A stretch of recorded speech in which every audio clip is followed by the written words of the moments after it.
The wind hammered against the cockpit windows as the B-17 pushed through the pale morning sky, its engines vibrating with a tense rhythm that every man on board recognized as the calm before disaster. Lieutenant William Harper kept his gloved hands tight on the controls, trying to ignore the way his heartbeat thumped louder than the engines. The North Sea below looked like a sheet of torn metal, a cold grave waiting for anything that fell from the sky. Junior sat beside him, forcing a grin he didn't feel, tapping the altimeter like it might give them better news. In the radio compartment, Roscoe swore at the static while Mickey hummed nervously in the ball turret. They were all pretending today was just another mission, but everyone knew the fourth run was when the sky decided who lived and who didn't. Harper noticed the first black puff ahead. Too early. Too perfectly placed. Flak, he muttered, and the intercom exploded with overlapping voices. The next burst came closer, shaking the bomber and raining metal fragments across the nose. Another blast rocked them sideways. Holt shouted that the Germans were tracking their altitude, but his voice cut off in a burst of static. Before Harper could respond, the rising snarl of enemy engines filled the air. Yellow-nosed fighters dropped out of the sun, diving straight into the formation with ruthless precision. Tracers ripped past the cockpit like burning needles. The silver mare jerked as bullets stitched across the fuselage.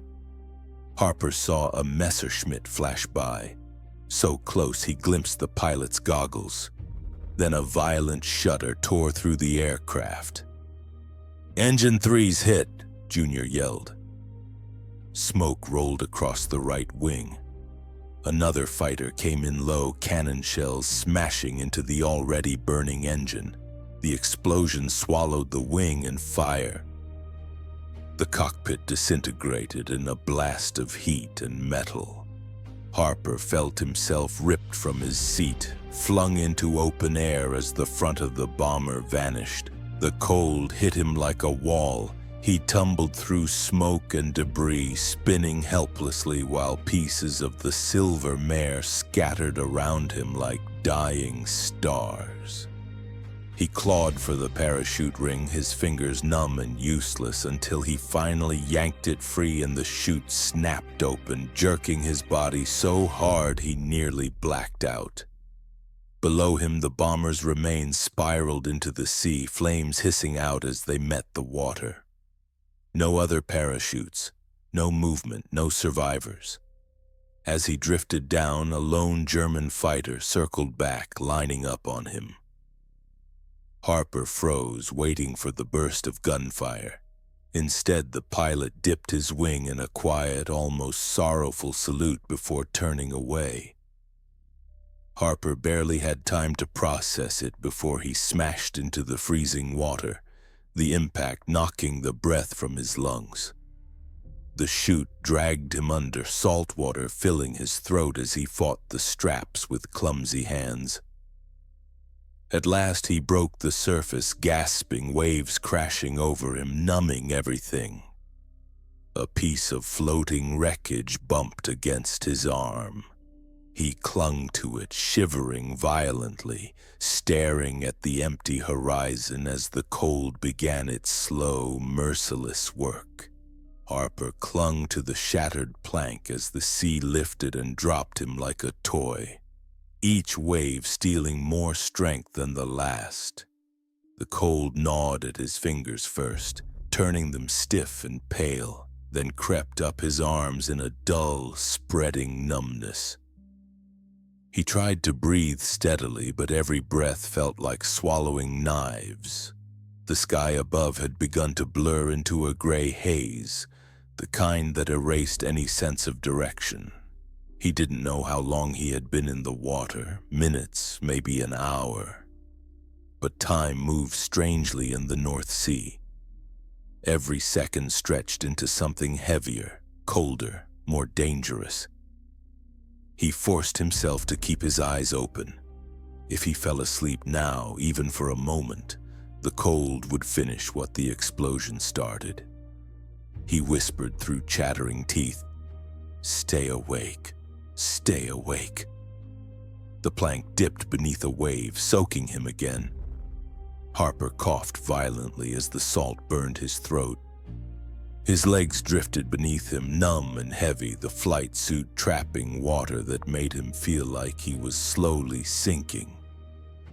He kicked weakly, trying to keep them afloat. The horizon tilted and shifted with the swells.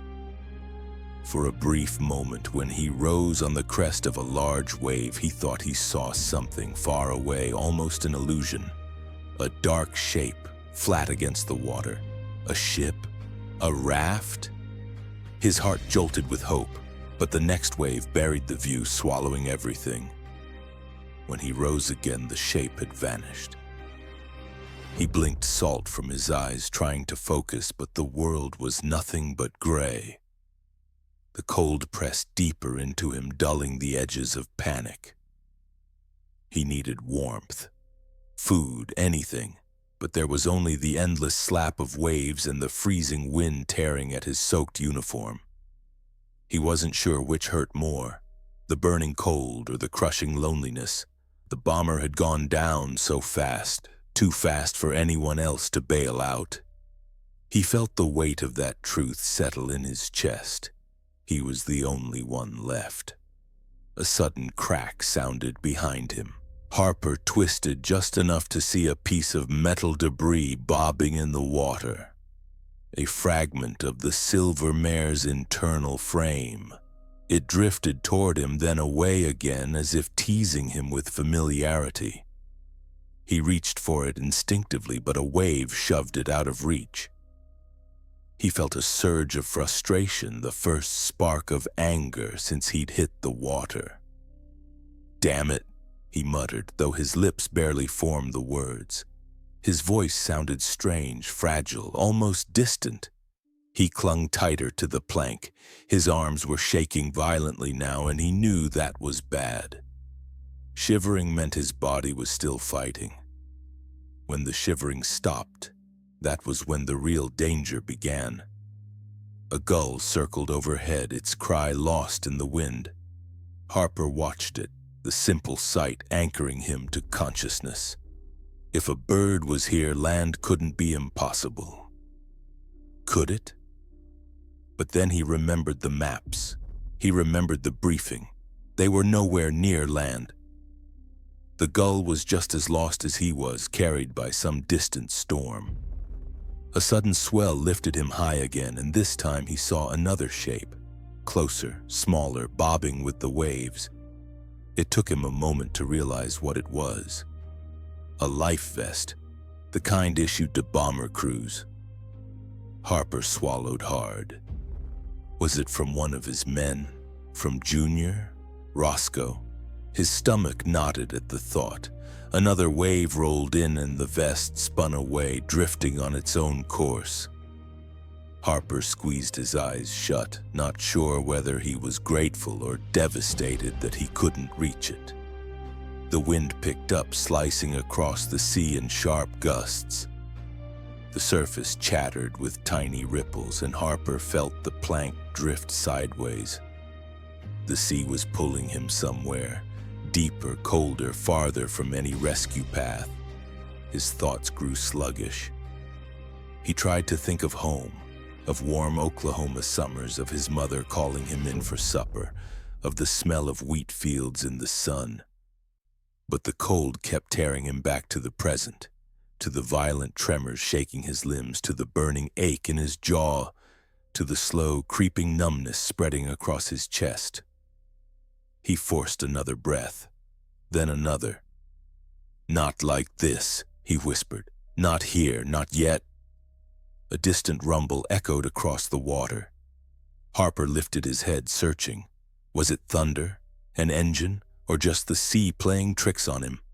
He couldn't tell. The sound faded, returned, faded again. He clung tighter to the plank, eyes straining toward the horizon, praying he hadn't imagined it.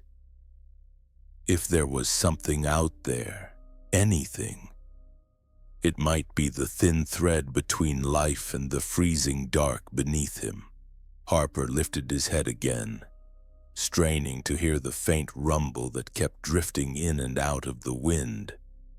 For a moment he thought it was fading completely, another cruel trick of exhaustion. But then the sound grew clearer, steadier, an engine low and distant moving across the horizon. His pulse thumped painfully against his ribs. He forced his eyes to stay open, scanning desperately for any sign of movement, any silhouette against the gray curtain of sea and sky. A wave lifted him just high enough to see it, a dark speck moving slowly across the water. Not a ship, too small, not a plane, too steady. A rescue boat, perhaps, or a patrol craft. The realization jolted him with a surge of hope so sharp it almost hurt. He tried to shout, but the cold had wrapped itself around his lungs, turning his voice into a weak rasp. He tried again, drawing in the frozen air until it burned. "Hey, over here!" The wind swallowed the sound instantly. Harper coughed hard, the motion nearly slipping him off the plank. His fingers tightened until his knuckles whitened beneath the numbness. He couldn't rely on shouting. He needed to stay afloat long enough for the boat to come close. He forced himself to raise one arm, waving weakly, the motion clumsy and desperate. The plank dipped dangerously, dragging cold water over his shoulder. He gasped as the shock stabbed through his upper body. His arm fell again, too heavy to lift twice. A new wave of exhaustion washed over him. The cold had reached deeper now, numbing his torso, the shivering slowing into sluggish tremors. He knew exactly what that meant. His body was losing the fight. He tried to focus on the approaching craft, but his vision blurred in and out, darkening at the edges. He blinked hard again and again, refusing to let the world fade. Memories flickered through the haze. The faces of his crew, the roar of the engines before they died, Junior's nervous grin, his mother waving goodbye the day he left for training. Those memories felt warm, and the warmth scared him. Warmth in cold water was death. He forced himself to think of the burning cold, the pain, anything that kept him tethered to now. The engine sound grew clearer, rolling across the waves. Harper lifted his head and saw the boat again, closer now, cutting through the gray water with slow, cautious movements. It wasn't American. He could tell from the shape, narrow bow, rigid lines. A British air-sea rescue craft, maybe, or a Danish fishing vessel. He didn't care. Anything with a human aboard meant survival.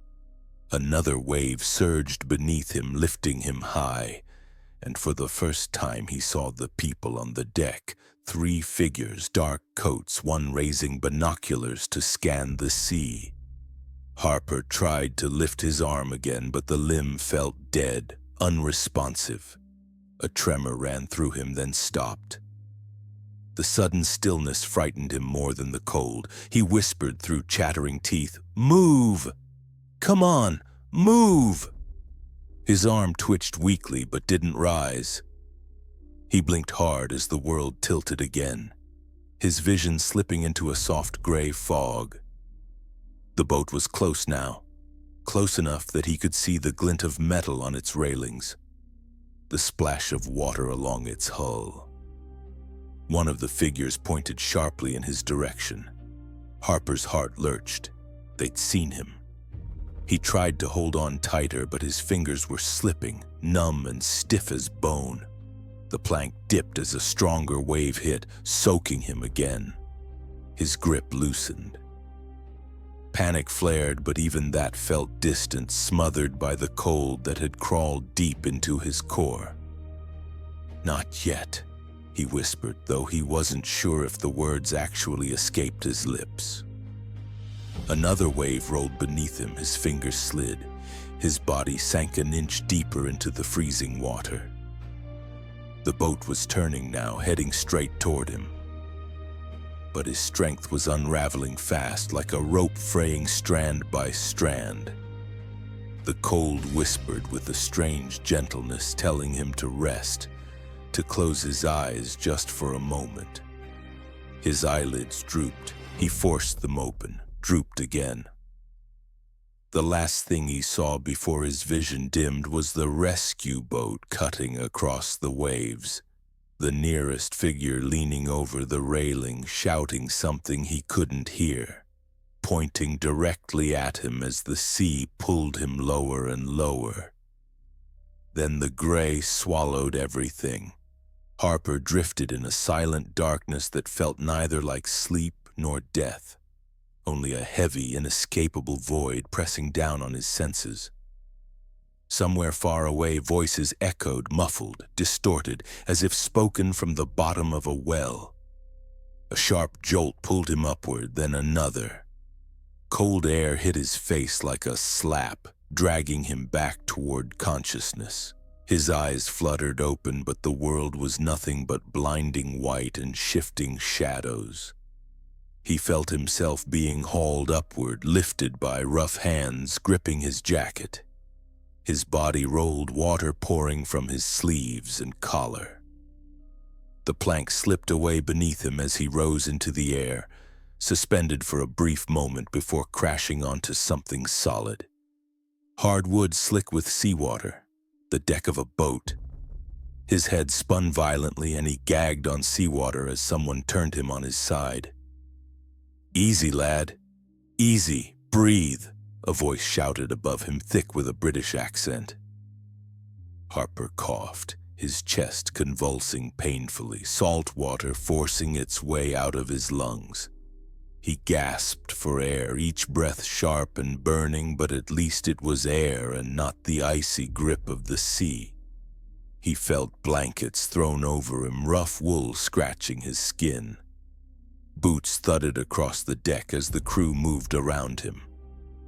The boat rocked beneath him, cutting through waves faster now, as if trying to outrun the cold still clinging to his body. "Pulse is weak. Get the stove lit," another man barked. Hands lifted his head gently, tipping a cup toward his lips. Warm liquid touched his mouth, but he choked as it slid down his throat. "Not too fast," someone muttered. "He's half frozen."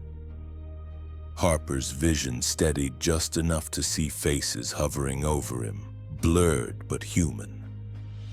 One man knelt beside him, a heavy coat hanging from his shoulders, deep lines carved into his weathered face. "You're safe now," he said, wiping seawater from Harper's cheek. "You're on a British ASR craft. We saw your chute. Lucky you stayed afloat, lad. Most don't." Harper tried to speak, but the words broke apart on his tongue. Only a hoarse whisper escaped. "Crew. My crew." The man's expression softened, a flicker of understanding passing through his eyes. "We searched the debris," he said quietly. "Only found you." A hollow ache spread through Harper's chest at the confirmation he'd feared. Junior, Roscoe, Holt, Otis, all gone in an instant of fire and metal. The guilt pressed against him like an iron weight. "Easy," the man murmured. "Save your strength. Lads have died from less cold than this." Two crewmen lifted him again, carrying him toward the small cabin at the center of the boat. Harper's head rolled against his shoulder, vision blurring with every step. The cabin door swung open, releasing a wave of warmth from the small iron stove glowing in the corner.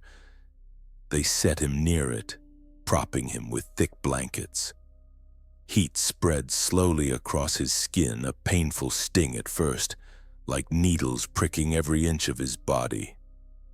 "Hurts, doesn't it?" one of the men said. "Means you're still alive." Harper's teeth chattered uncontrollably. His hands trembled beneath the blankets, stiff as wooden planks. One of the crewmen rubbed his arms briskly, trying to restore circulation.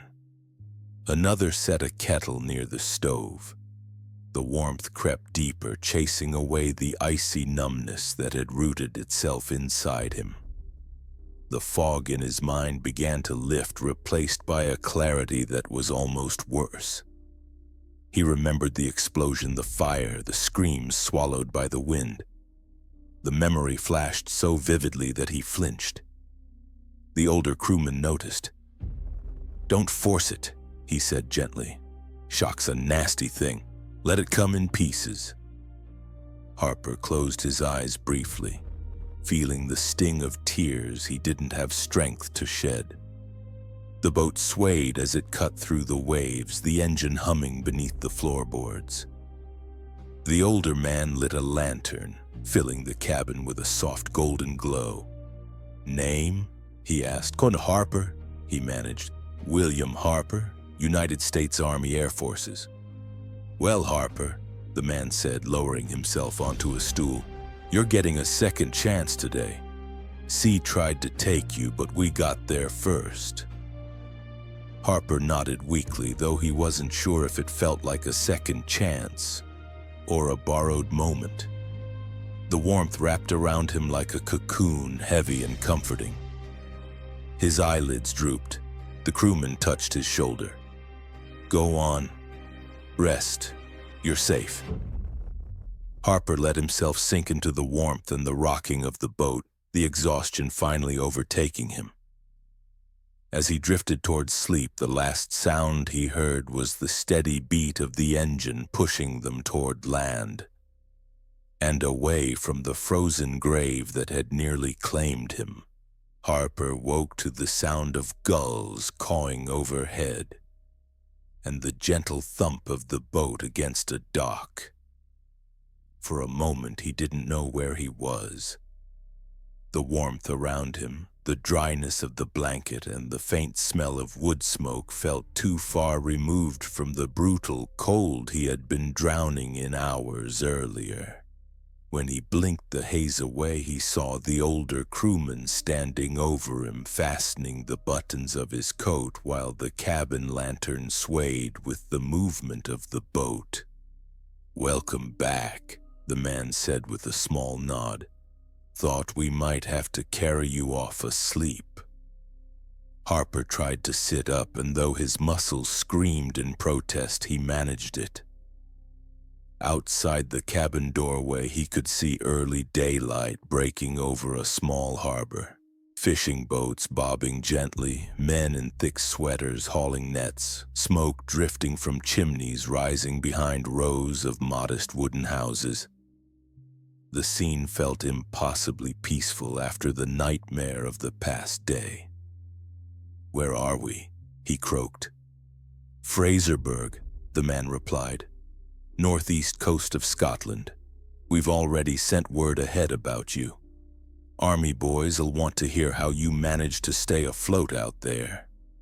Harper exhaled shakily, overwhelmed by the simple miracle of being alive. Two crewmen entered the cabin carrying a stretcher, but Harper raised a trembling hand. "I can walk," he whispered, though he immediately doubted it. The older man shook his head but smiled. "Stubborn American, aren't you? Fine. Let's try." They helped him to his feet. His legs wobbled beneath him like wet paper, but he found his balance and took a few unsteady steps. Outside, the cold air of the harbor hit him, but compared to the North Sea, it felt almost warm. A small group of locals and naval officers gathered, their faces lifting with relief when they saw movement inside the boat. One officer stepped forward. "Lieutenant Harper?" Harper nodded. "You're a lucky man. Hardly anyone survives the water out there. Frankly, none of us expected, well..." He didn't finish the sentence. Harper didn't need him to. As they helped him down the gangplank, the villagers stepped aside respectfully, some offering sympathetic looks. others nodding in quiet admiration. A woman approached with a steaming cup wrapped in cloth. "Drink this, love," she said softly. "It'll warm you faster than any blanket." The liquid smelled of herbs and something sweet. Harper sipped. Warmth spread rapidly down his throat. "Thank you," he murmured. The Navy officer guided him toward a waiting truck. Before he climbed in, Harper turned back toward the rescue crew. They stood by the boat, watching him with the calm satisfaction of men who had pulled one more soul from the sea. The older man raised a hand in farewell. Harper's voice cracked as he said, "You saved my life." "I," the man replied, "but you did the hard part. You kept breathing." The truck door closed gently behind him and the engine rumbled to life. As they drove through the small Scottish town, Harper felt the weight of everything he had lost settle into him. Junior's grin, Holt's jokes, Roscoe's complaining, Otis's silence, all gone in a fireball that still echoed in his mind. Guilt pressed at him, tightening his throat. The officer beside him noticed. "Survivor's burden," he said quietly. "Every airman who lives through a crash carries it. The trick is to remember that living honors the ones who didn't." Harper stared out the window, watching the rooftops slide past. He wasn't sure if he believed that yet, but he wanted to. The truck approached an airfield where medics waited, their white armbands bright against the gray morning. As they helped him out, one of the medics asked him to confirm his squadron and serial number. Harper answered automatically, though his mind drifted back to the faces of his crew. One medic placed a hand on his shoulder. "We'll take care of you now, Lieutenant. You're safe." Safe. The word felt foreign. Later, wrapped in a thick blanket inside a small infirmary room, Harper lay awake staring at the ceiling. The storm of grief and exhaustion churned inside him, but beneath it all, a quiet determination slowly surfaced. He had survived what the North Sea tried to take. He had endured the cold, the terror, the loneliness, the weight of loss. And though he didn't know what the coming days would bring, debriefings, new assignments, the long shadow of war, he understood one thing clearly. He owed the lives of his men more than silence. Their story would not end at the bottom of the sea. As the infirmary lights dimmed and the wind outside rattled the window pane, Harper finally let his eyes close.